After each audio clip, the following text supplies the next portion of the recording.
Welcome to D5 news. Power star Pawan Kalyan పేరు తెలియని వారెవరూ లేరంటే అతిశయోక్తి కాదు. ఆయన ఖ్యాతి హార్వర్డ్ విశ్వవిద్యాలయం వరకు పాకింది. ఎందుకంటే ఒక మనిషి ఇంతమందిని ఎలా ఆకర్షిస్తున్నాడు? అతనిలో ఏ శక్తి ఉంది? ఒక సినిమా మాధ్యమం వల్లనే సాధ్యమా? మరి అంతమంది హీరోలు ఉంటే ఎవరికీ లేని క్రేజు తనకే ఎందుకంత వచ్చింది? జీవితంలో ఎన్ని ఒడిదుడుకులు చూశాడు, ఎన్ని అవమానాలు, ఎన్ని ఎదురుదెబ్బలు, ఎంతటి మానసిక హింస, ఎలా భరించాడు ఇవన్నీ. అందుకే అందరూ అంటారు తనొక వ్యక్తి కాదు, ఎన్నో సమూహాల శక్తి. అందుకే ఒక్కసారి పవన్ కళ్యాణ్ పవర్ ఏంటో తెలుసుకుందాం. ఈరోజు ఆయన జన్మదినోత్సవం సందర్భంగా D5 న్యూస్ ప్రత్యేక కథనం.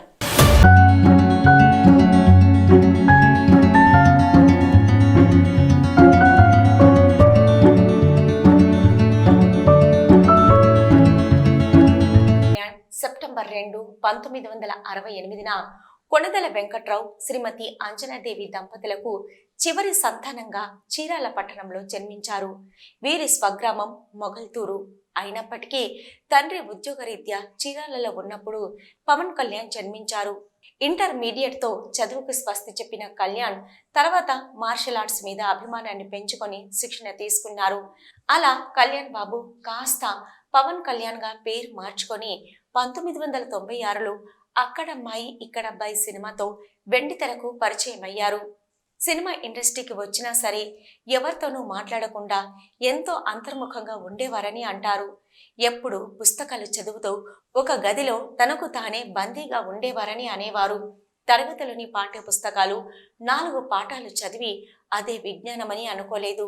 అందుకే ప్రపంచం చూపిన పాఠాల వైపు ఒక బాటసారిగా సాగిపోయాడు. అలా పుస్తకాలని స్నేహితులుగా మార్చుకున్నాడు. ఈ సమయంలో సినిమాల్లో క్రేజ్ పెరుగుతూ వచ్చింది. తొలి ప్రేమ సినిమా ఇచ్చిన బ్రేకు, వెంటనే ఖుషి ఇచ్చిన బ్లాక్ బస్టర్తో స్టార్డమ్ అందుకున్నారు. ఒకానొక సమయంలో అన్నయ్య చిరంజీవిని కూడా దాటేస్తారని అంతా అనుకున్నారు. కానీ ఎందుకో చాలా కాలం బ్రేక్ ఇచ్చారు. ఖుషి 2001లో వచ్చింది. 2004లో గుడంబ శంకర్ వచ్చింది. ఈ 3 ఏళ్ల గ్యాప్లో తన సొంత డైరెక్షన్లో జానీ సినిమా తీసిన పవన్ కళ్యాణ్ ఆ సినిమా వల్ల వచ్చిన నష్టాలను తాను భరించి డిస్ట్రిబ్యూటర్లకు తిరిగి డబ్బులు చెల్లించారు. అప్పటి నుంచి పవన్ కళ్యాణ్ ఎటువంటి వారు అనేది అందరికీ తెలిసింది. అయితే తనలో ఎంత మానవత్వము, ఎంత మంచితనం ఉందో అంతకన్నా మించి దూకుడు ఉండేది. అలా కొన్ని వివాదాలు తెచ్చుకొని పవన్ కళ్యాణ్ జీవితం ఒక్కసారి మలుపు తిరిగింది. అన్నయ్య చిరంజీవి 2008లో ప్రజారాజ్యం పార్టీ పెట్టారు.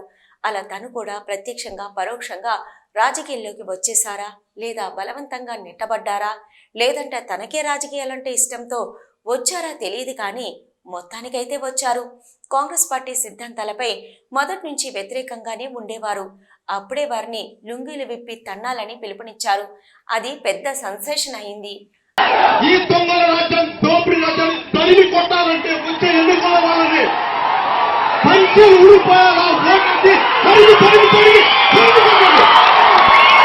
అంతవరకు అల్లరి చిల్లరి ప్రేమ కథ సినిమాలతో నడిచిపోతున్న పవన్ కళ్యాణ్ జీవితం రాజకీయాల్లోకి రావడంతో పబ్లిక్ అయిపోయింది. అతన్ని ధైర్యంగా ఎదిరించే దమ్ము లేక వ్యక్తిగత జీవితంపై రాజకీయ దాడి పెరిగిపోయింది. ఎంత అరుచుకున్నా ఆయనకి ఈసుమంతైన ప్రజల్లో అభిమానం తగ్గలేదు. ఈ సీక్వెన్స్ లో అన్నయ్య చిరంజీవి ప్రజారాజ్యం పార్టీని కాంగ్రెస్ లో కలిపేశారు. ఇది తమ్ముడు పవన్ కళ్యాణ్ కి నచ్చలేదు.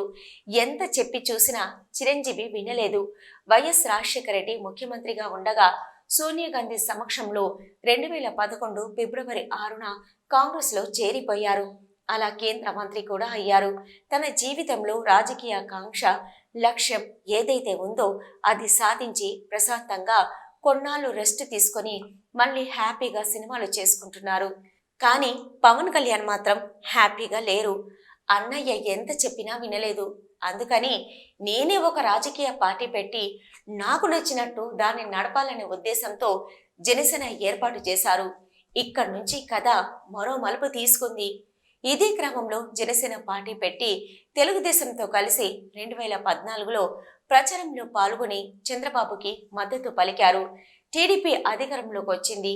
అభిప్రాయ భేదాలతో బయటకు వచ్చేశారు.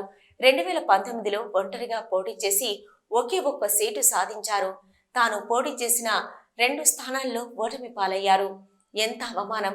ఎన్ని వైపుల నుంచి వెటకారాలు, నవ్వులు, డైలాగులు, సెటైల్లు, ఆర్థికంగా నష్టాలు.